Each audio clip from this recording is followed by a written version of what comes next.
welcome to the Shabby Detective, yet another Columbo podcast. I'm your host, Mike White. Joining me, of course, is Mr. Chris Stachiw. Mike, I want to tell you a joke I heard. Jessica Fletcher and Columbo walk into a bar. Or more aptly, Jessica Fletcher and Columbo solve a murder together. On this episode of the Shabby Detective, we are talking about the first episode of season 7 of Columbo, which is called Try and Catch Me. It was directed by James Frawley. It was written by Gene Thompson. Apparently, they didn't like his screenplay that much. So Paul Tuckahoe, which is a great name, very reminds me a lot of RuPaul's Drag Race. Paul Tuckahoe came in and did a rewrite, and it originally came out November 21st, 1977. By this time, the mystery movie series, The Wheel, that Columbo was on, is basically done. I also read during my research of this that Try and Catch Me was pretty much done being shot during the 6th season, but it was taking so long to put together that they ended up making it the first one of the 7th season. And by this time, we talked about that 6th season being 3 freaking episodes over a long period of time. A lot of people didn't even know that Columbo was still on the air. It was that touch and go when it came to this stuff. I know I was joking about the Jessica Fletcher of it all, but the moment they said what her profession was, you cannot tell me that's not what you thought. Because, man, Ruth Gordon is not Jessica Fletcher. However, she's not Jessica Fletcher. And that, I think, is the thing that's fun about this episode for me as someone who has spent the last year watching a lot of Murder, She Wrote.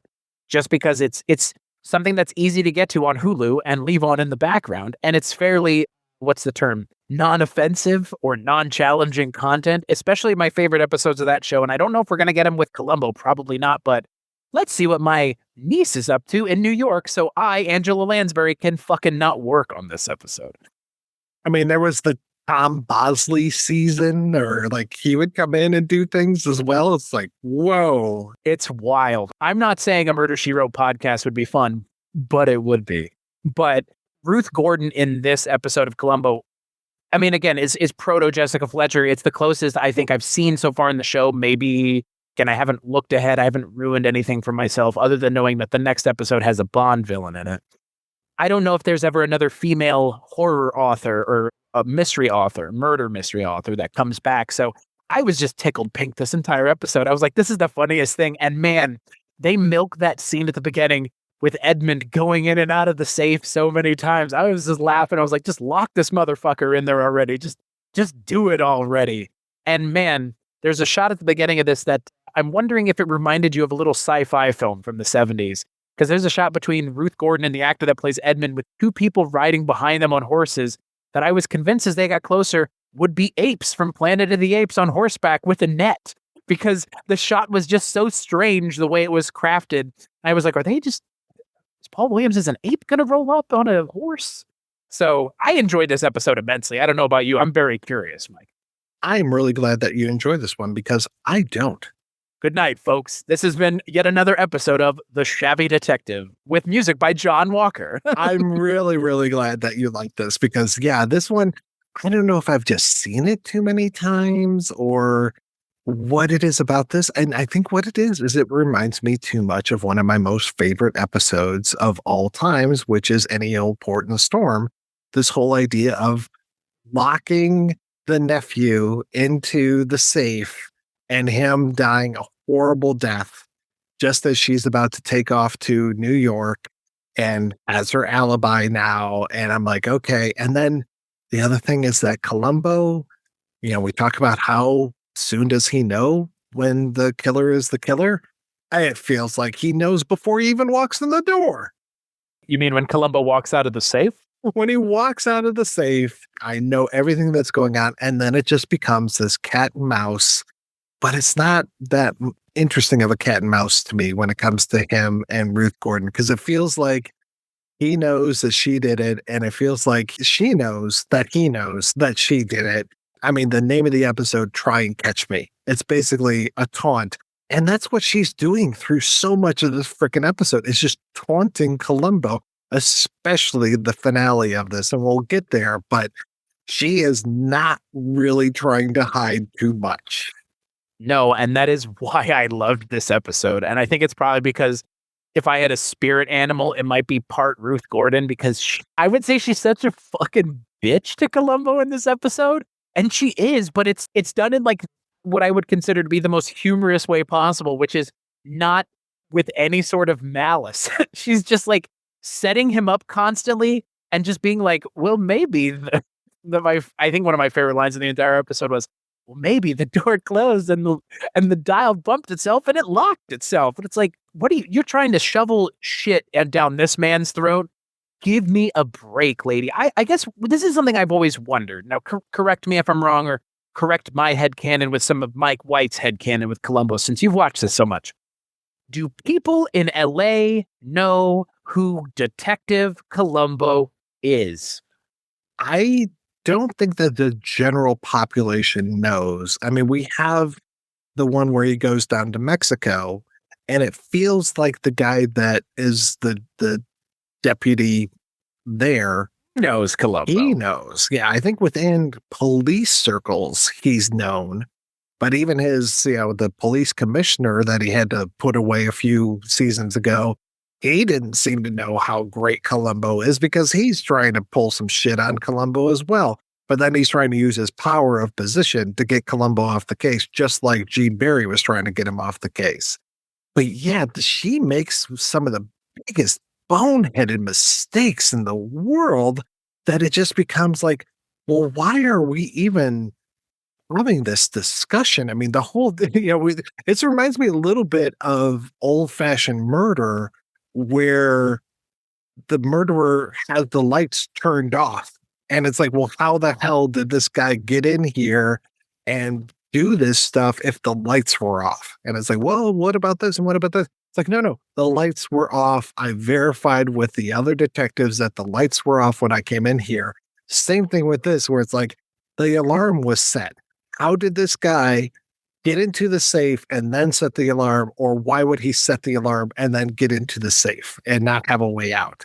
The other thing that's interesting about this is that this is a killer. Ruth Gordon is a killer who has a sense of righteous indignation because she is convinced that her victim murdered her niece, her beloved niece.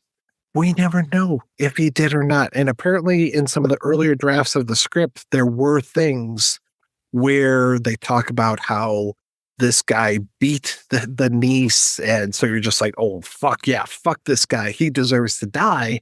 But in this one, seems like a really nice guy. And it doesn't seem like he's greedy. It doesn't seem like he wants her money. It doesn't seem like he wants anything. He's just like, well, this is weird. Why are you layering all this stuff onto me? I don't deserve this. I really don't want this. He just feels so nice. And then it's just like, you killed my niece. Slam. I sensed no bit of hesitancy from Ruth Gordon in that scene. I think is my favorite part. She's like, yep, there you go. Like, you killed her. Goodbye. I hadn't thought at all if there was a possibility for, I guess, question around whether or not the Edmund character killed her niece. I just took it at face value. He seemed more like kind of a moron more than anything else. I mean, again, like, kind of just like walking straight into this, like, well, I'll be your heir and you be mine. Like, do not. Like, just in case. And I love Ruth Gordon's voice and I love her deliveries. And it will never happen, but just in case this ever does, but you'll be my heir and I'll be yours. I'm like, oh, okay, yeah. And he like sees the box with all the jewelry in it and he gives us kind of like, okay, this is weird. And then she's got the box with all of the money in there. And he's just like, it looks like a look of terror on his face where he's just like, what are you doing keeping all of this cash just lying around here? I guess I didn't read it that way. Interesting. I read this more, I guess, as straight as possible. I read this as a kind of like a sad revenge story of this older woman who, again, I interpret her as just as smart as Columbo. But to your point, given what you're talking about with like some of the bonehead mistakes she makes, it doesn't seem that way. There have been other people on the run of the show who have made much less mistakes than she has.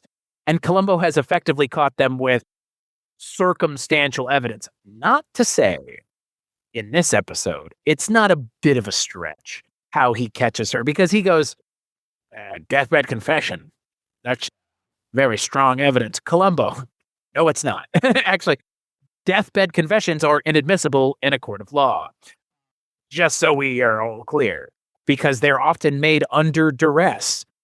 When he shows the matches early on, I was like, oh man, the outcome has to have something to do with him scratching something out or writing something somewhere or doing something to that effect. As the episode progresses, it does a very good job at letting us forget about those matches, which I really appreciate, because again, we're not talking about the end yet, but like in the beginning, like with any, I think, good Columbo episode, and I understand why you're not a big a fan of this episode, as I might be. They often give you like 6 different pieces of yarn and say, pick which one you want to follow and follow it to the end. And if you make it to the end and there's nothing there, you're going to have to come all the way back and follow it all the way back down. And that's kind of the way Columbo works. Like, pick one and roll with it. And this episode does do, in my opinion, a very good job of introducing some interesting avenues that it can kind of navigate and go down with the setups for the red herrings or the brick walls that we'll run into along with Columbo. But yeah, in terms of Columbo knowing, Columbo knows before he even shows up. All the other stuff is fine, but Columbo does kind of know before he shows up, which is a bit of a bummer. By the way, I really like the way that you put that with the whole idea of the strings and trying to follow those pieces. And yeah, you run into a lot of dead ends with that, or you come across like the alibi or the other piece of evidence that then contradicts the first piece of evidence. And so Columbo's just like, I can't go farther with this one. Yeah, I got to go back to the beginning and retrace this with another thing. And yeah, for me, it just felt like one piece of string was tied to the next piece of string, which was tied to the next piece of string, and just on and on and on through this episode. It just felt like he was following a very straight line when it came to this. You also get a lot of similarities between this. Like I said, I mentioned Any Old Port in a Storm. The whole idea of Mariette Hartley in this, her second time showing up, she was in the Publish or Perish episode with Jack Cassidy, which also reminds me a lot of this when it comes to, another author. We're just a male author in that one as opposed to a female one. Though it would have been fun to have Jack Cassidy and Ruth Gordon and Columbo in an episode together. My Lord. And because that was Jack Cassidy's second time as an author, because of the very first, like the real first Columbo with Murder by the Book.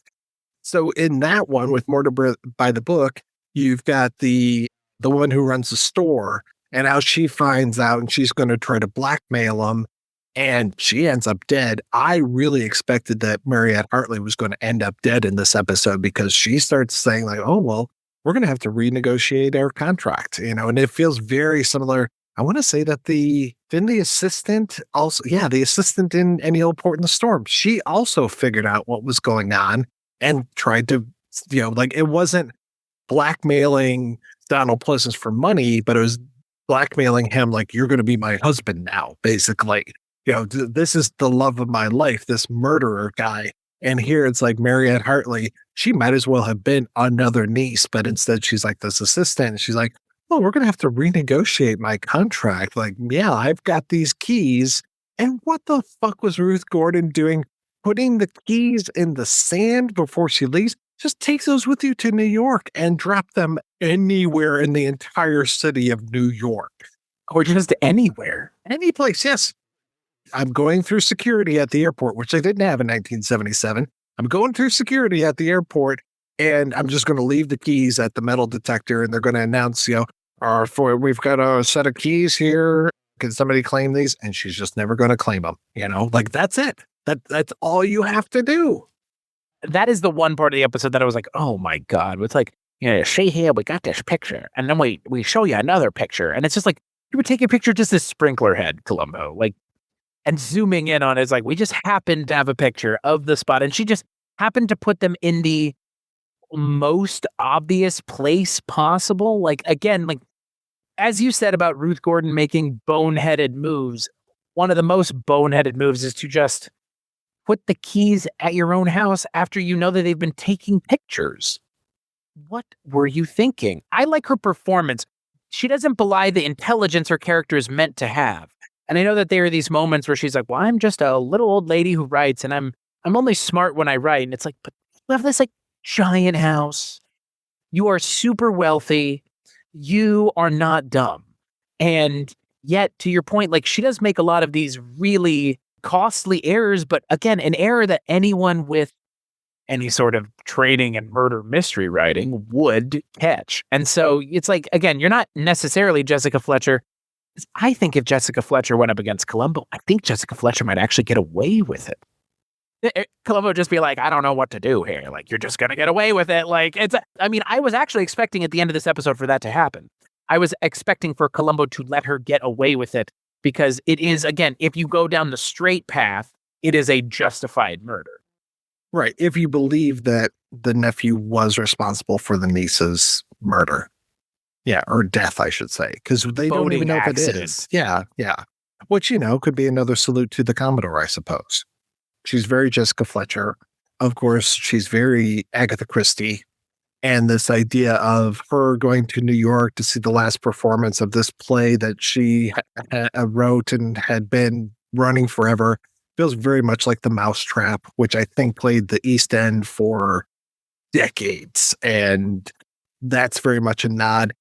And at the same time, she could have the same type of thing that Jack Cassidy was doing in Murder by the Book, where it's like, oh, come on, Lieutenant Columbo, Mrs. Melville would have never seen that or never done that thing. It feels like she could really be doing like, I wrote a mystery that was like this, and it was like, this happened and this happened. And yeah, it doesn't feel like she really does that type of thing.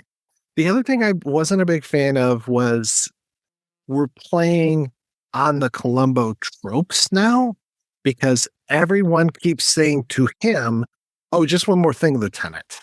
Thank you for pointing out the Arnold Schwarzenegger I'll be backification of now just one more question. Like, really? Really? And then he goes to the piano and starts playing This Old Man. I'm like, oh, good Lord. Are we? The dog is here, Mike. The dog is even here. Where's Tim Carey at when you need him? Oh, I know. If he went and got a bowl of chili, I actually would have been happy about that. But then I would have said, but Mike, that's the trope, the exception that proves the rule. Well, and I don't know if he uses, I know for sure he talks about his wife and how thrilled his wife would be. But I don't think there's any nephew or niece or cousin or brother-in-law, any of those types of stories to use that to help disprove stuff. Because like I said, like you said, as soon as he walks out of that safe, which is, I think as we're watching these episodes that were produced by this new producer, I think every time it's going to be an entrance for him and it's going to be something more dramatic. I mean, it's not as dramatic as like the slow motion with the smoke that we were getting from Patrick McGowan, but it feels like there's an entrance that happens now. What cracks me up is it feels very Indian cinema or John Woo cinema. Like, do you draw attention to it in a way that like traditionally attention is not drawn to it? And you're doing that because you perceive that the person you're drawing attention to is so important or so necessary or so big that they need that kind of slow moment to themselves. Yes, the show is titled Columbo. Yes, Peter Falk as Columbo shows up in big yellow lettering on the screen, but we're going down a dangerous path here with the character that I, for one, am not a fan of.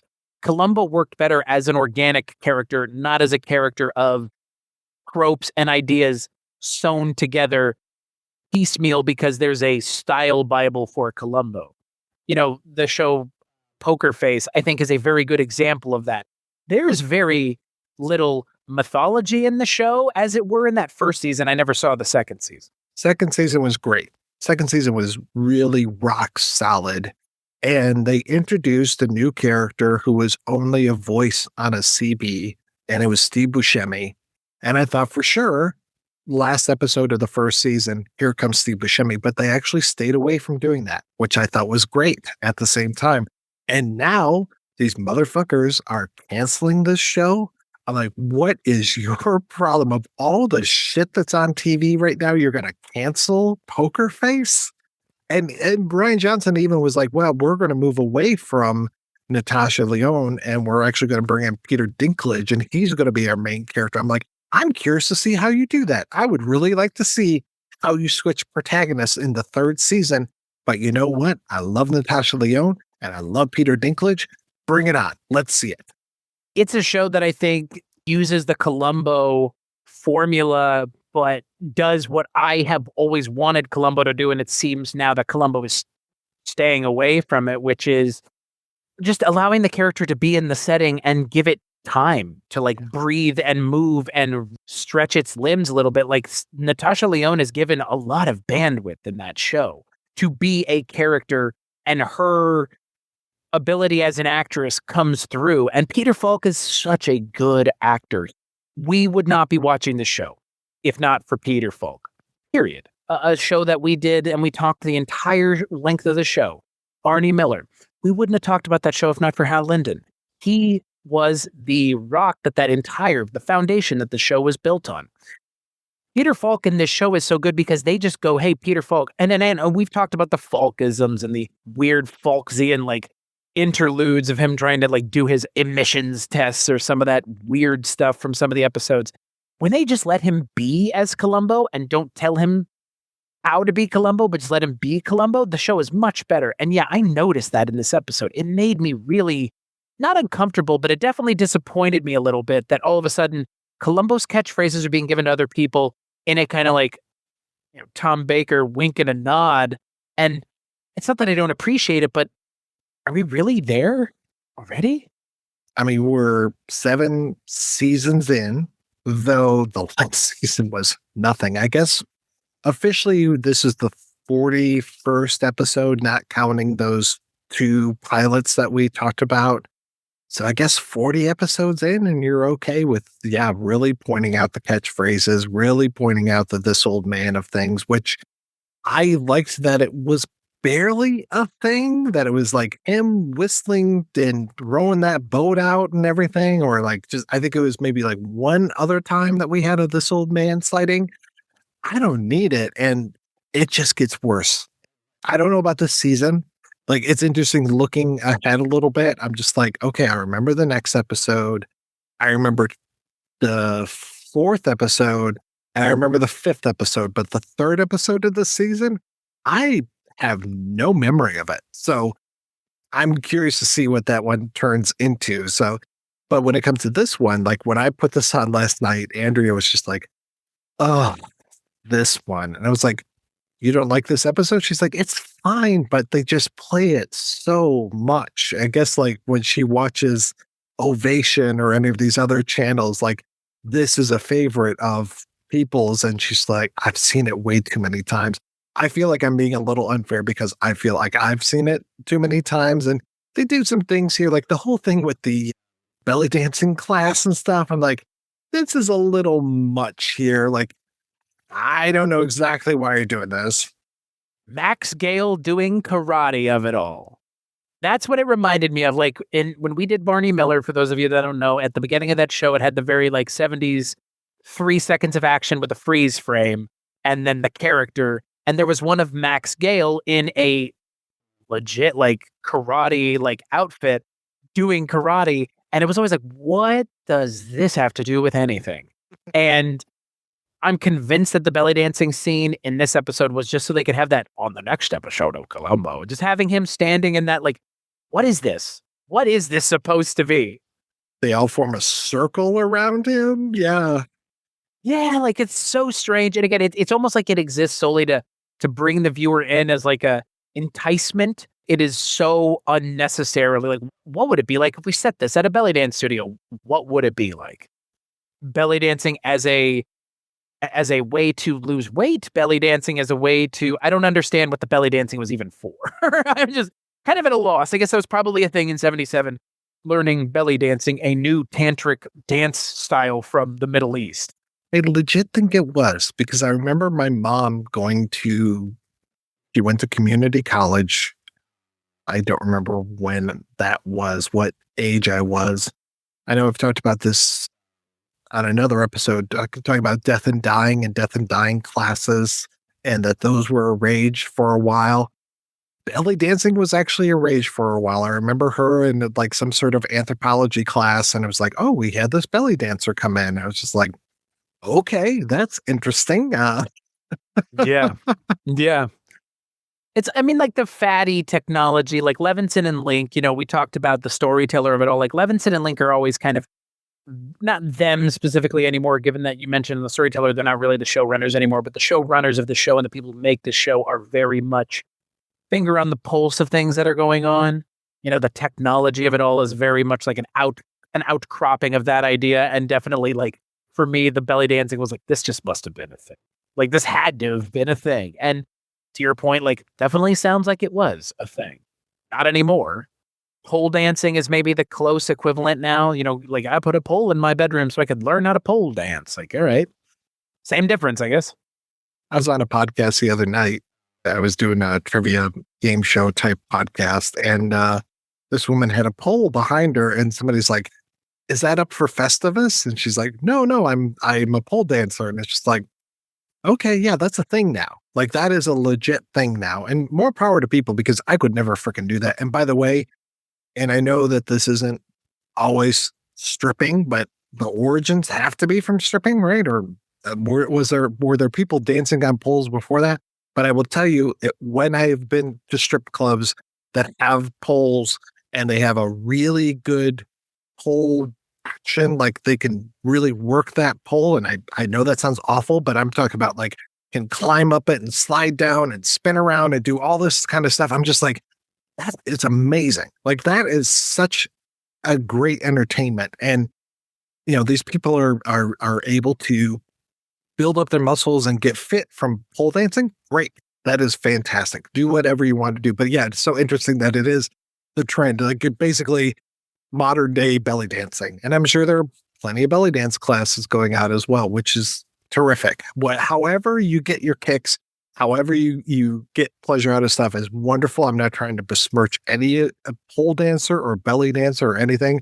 But yeah, just looking at 1977 and being like, okay, this is what we're doing now. That's great. Like we had the one, I think it was last season where the woman's just like, I've tried S, I've tried, I'm okay, you're okay. And it's like, good, you're tuning into the zeitgeist of this. And it's such a valuable time capsule to see these kind of things in these television shows or TV movies for, all intents and purposes.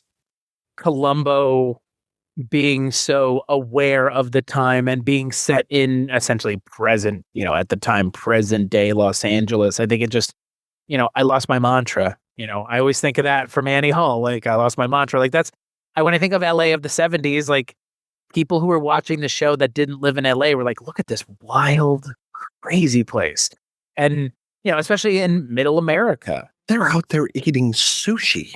I know. And doing belly dancing and they have safes behind secret walls in their homes. And, they go and give speeches in front of like large groups of people, like all these things that like people like in the Midwest could only dream of like seeing or being part of, I'm assuming in 77 and these kind of like more weird California specific things. But I think that really works in the show's favor because like you said, it makes the show feel like a little bit of like a 1970s time capsule, if not just like, and I think you might agree with this, and I don't want to like boil Columbo down all the way to its like base elements, but I think at the end of the day, Columbo, similarly to Murder, She Wrote, is a little bit of a vibe show. Like you could just kind of leave it on if you want a certain vibe in the background. And Columbo is a pretty good vibe set show because, I mean, if you want to have something on that's, a certain time and place in LA and Hollywood, like this is a very good example of 70s Hollywood. Late 70s, early 80s television. I want to know what you think of the G.D. Spradlin character, so her lawyer, because as an actor, I love him. We talked recently about The Godfather. He shows up in The Godfather 2, has a really good role in there as that senator that they blackmail. I mostly know him from Apocalypse Now, where he's playing that tape for Willard. That's amazing. But him here, I think he knows that she did this murder. Do you think that? That's why I was convinced Columbo was just going to let her go at the end. Because I was like, G.D. Spradlin knows. He's like, just make sure you call me next time you need a safe being closed. And it's like, there do seem parts of the episode that seem a little incongruous with one another. And again, to your point, doing the research for the episode and learning that there are versions of this where the Edmund character is given more doubt. I mean, again, here, while I appreciate you had some doubt, like they're not giving him much doubt. The episode itself, like, I think you probably found those things a little easier than I did, but the episode's not given much in that regard. And the episode choosing to wind that back and not include that, I think in the long term would really rob the episode of some interesting kind of like paths to go down. If you're like, well, Ruth Gordon's kind of not great. Like, again, in my mind, I'm not saying it's justifiable, but it's one of the more justifiable murders I've seen on this show. Like, I know Columbo lets people go on this show at some point who do a murder at some point. I didn't know if it was this one. And this is the first one where I thought to myself, you know what? Ruth Gordon getting away with it, I feel like Columbo could live with. But if there was some doubt to it, then I'm like, it's a little bit of a different kind of hue to what I'm looking at. And I wish in a way that they had, because I think I might have been able to enjoy the episode even more than I already did. Well, we did see him let someone go who ironically was another old lady. And that was Janet Leigh, who was suffering from dementia. And that whole thing of, I'm going to arrest this guy who confessed to the crime, and it's going to take you a few months to get through all these legal hurdles, sir. And he's like, well, I hope that's enough time. Basically, like, by that time, she'll be dead. And yeah, like we've talked about, Columbo, Peter Falk did not like female villains. And this one, yeah, I can see why she is played so sympathetically.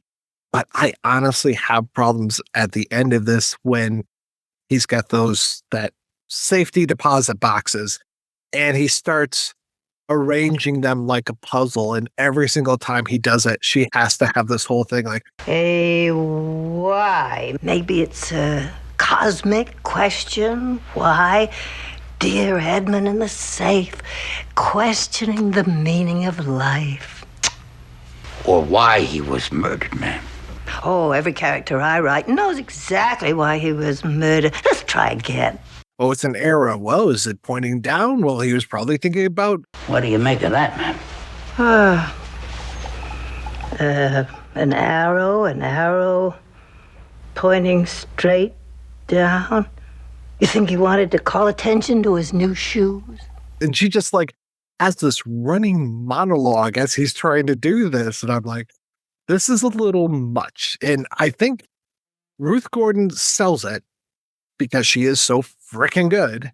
Again, child of the 70s. Like, I grew up with her being in so many things. I don't know if you're familiar with the Any Which Way series from Clint Eastwood, but her role in that was something, especially when there's a parody of 10 with Bo Derek, and you get to see Ruth Gordon with the cornrow kind of stuff running down the beach like Bo Derek. Holy fucking shit. What a image that is going to be burned in my brain for the rest of my life. Thank you, no. But yeah, she was everywhere for so long. And here she's giving Falk as good as she gets. And if it was somebody other than her, and I want to say they were trying to cast somebody else, and I can't remember who it is offhand, but if it was anybody but her, I think I would really hate this episode. Right now, I'm not the biggest fan of this episode because she is still so good. And I just really like that chemistry that she and Falk have. I'm a huge Ruth Gordon fan from Harold and Maude, which is a show or a film that Father Malone introduced me to, I think it was a year or two ago. And I mean, she's so good in that. She's so naturalistic in that. The way the episode concludes is one of the most circumstantial evidence conclusions in the history of this show up until this point. Because I'm sure that the show... Is it from this point on where we're going to start running into things, or is it next season? No, it's this one. This is our last NBC season. Universal at this point is just like, you know what? We're not going to pick up the overruns of this. It's all on you. Again, it's a pretty short season with 5 episodes, and there are some things I like, and there's one episode that I would really debate, is it the worst one? if this is the case and this is the moment of the turn for Columbo, then this, I think, for me, is then the beginning of the turn of the way that these are going to start playing out at the end of the episodes. It's going to be very and then. And I, to your point with Ruth Gordon at the end, like she turns in a really great performance in this episode up until the last 10 minutes. And then it becomes this weird, her pretending that she didn't do it because she doesn't think Columbo knows that she did it, even though she knows full well that Columbo has known pretty much since the moment he walked in. And she's in this scene, like you said, like, I almost feel like in my mind, the way the scene should have been written and should have been played is Columbo is really just giving her more rope to hang herself with. And it doesn't really seem that way. It seems more just like she's trying to put one over on Columbo. And it's like, at this point in the episode, maybe this wasn't the time to do it. Maybe you should have done this an hour in, as opposed to in the last 5 minutes. Because if you want to get to the end with, and then there's the arrow and it's pointing up and then it's in the light bulb. And, when someone goes to change the light, they'll immediately find they'll find a little piece of paper in there. Maybe. Even then, okay, if I can take all of that at face value and that all makes sense, the piece of paper that has "The Night I Was Murdered" by Abigail Mitchell, the piece of paper says "The Night I Was Murdered" by Abigail Mitchell, which is the title of her book. And then it's scratched out to say, "I Was Murdered" by Abigail Mitchell, is just, what court of law would prosecute Abigail Mitchell for that? I just want to know. It honestly feels like they started with that and worked this episode backwards. Yes, and that's why I said the thing about the matches. Like, I think they did a masterful job at getting the audience to forget the matches. I don't think they did a good job with it on the other side, though. That's the problem. Planting and payoff. If the planting is good, that doesn't necessarily mean that the payoff is good. I mean, we always talk about that with Richard Hatem, that, planting and payoff. But we never talk about what happens when they plant it well, but the payoff is lackluster. And this is that. Like, I like that the matches were ultimately the device through which Ruth Gordon's character is caught. But to have it just be like, well, he's kind of scratched it out, and then, it says I was murdered by Abigail Mitchell. Like, that's a deathbed confession, which Columbo admits freely and openly, and says this is really strong evidence when it is in fact just circumstantial. And then to have it not be like, why didn't he write Abigail Mitchell murdered me? He's got the burnt matches. I don't understand. Like, he can see enough to do that, but he couldn't see enough to, like, use a burnt match, because you can use a burnt match even for a little bit, like a pencil. I mean, anybody knows that. He knew it enough to use it like a crayon. So he should have known enough to just turn that piece of paper over and just write on there. And it's like, again, like, they were trying to be really clever, and I appreciate the level of clever that they were trying to be. I don't think they nailed it in the end. I think that this episode is good up until the last 10 minutes. And then for me, it falls apart because, yeah, to your point, it just kind of becomes silly, really. Kind of just like, again, almost like somebody watched an episode of Columbo and decided to write one, if that makes sense. I'm sure that Richard Hatem's episode of the A-Team was a lot better than this. And that was his whole thing. I watched this TV series. I can come up with an episode. And I don't think that was the case for this one because, Dan Koenig's book, the second one that he did about Columbo, which is all about the different scripts that were out there floating around, the different ideas that were happening and everything. And it's like, this was not one of those, like, we just tapped this writer and said, do this thing for us, and, Frawley, I believe, had directed a few episodes already. So I'm like, yeah, come on, be better. But it like I said, it's not a terrible episode. It just reminds me of better episodes. And yeah, I wish that it was a little bit better, a little bit bigger start to the 7th season of Columbo.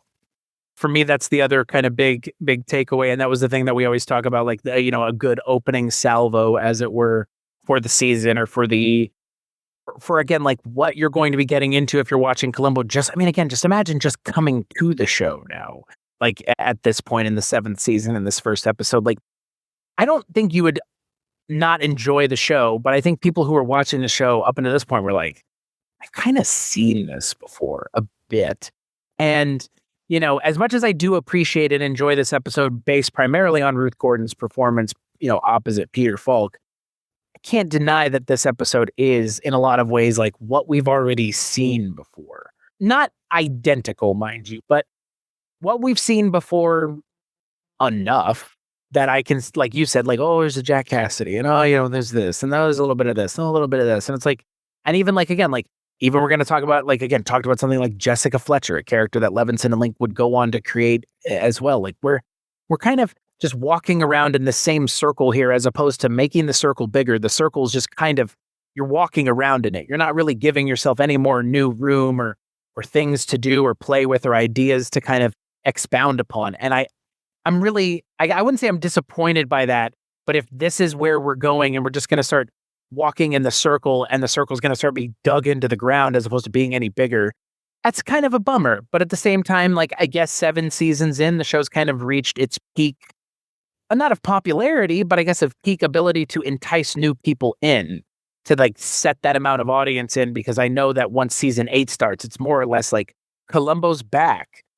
Friends. Well, who's still interested? You know what I mean? Like, who's still out there in the world of television, still waiting for Columbo to come back? Like, this is that, like you said, last opportunity to kind of give those people, the new people, an opportunity to come onto the show, because, season 8 is going to be like, for fans of Columbo, like, yeah, like this is it. Like, this is the kind of denouement of the, like you said, original show. And as much as I like Ruth Gordon, as much as I do like parts of this episode, I don't think that overall this episode hangs together that well. I probably like it more than it maybe deserves to be liked. There is a charm to it, and definitely seeing Ruth Gordon versus Peter Falk does have its merits.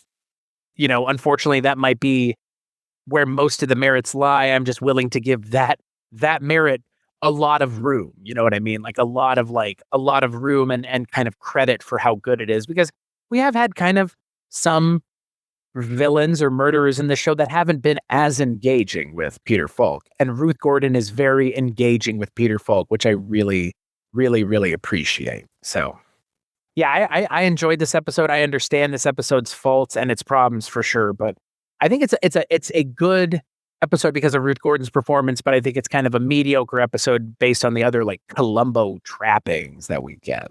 Well, when we come back next month, we're going to see Peter Falk face off against Louis Jourdan, who, as you mentioned, a classic Bond villain. And here he is a restaurateur. So no chili, I don't think, in the next episode, but definitely some food, and also directed by Jonathan Demme. It'll be nice to see that. But until then, Chris, what are you working on these days, sir?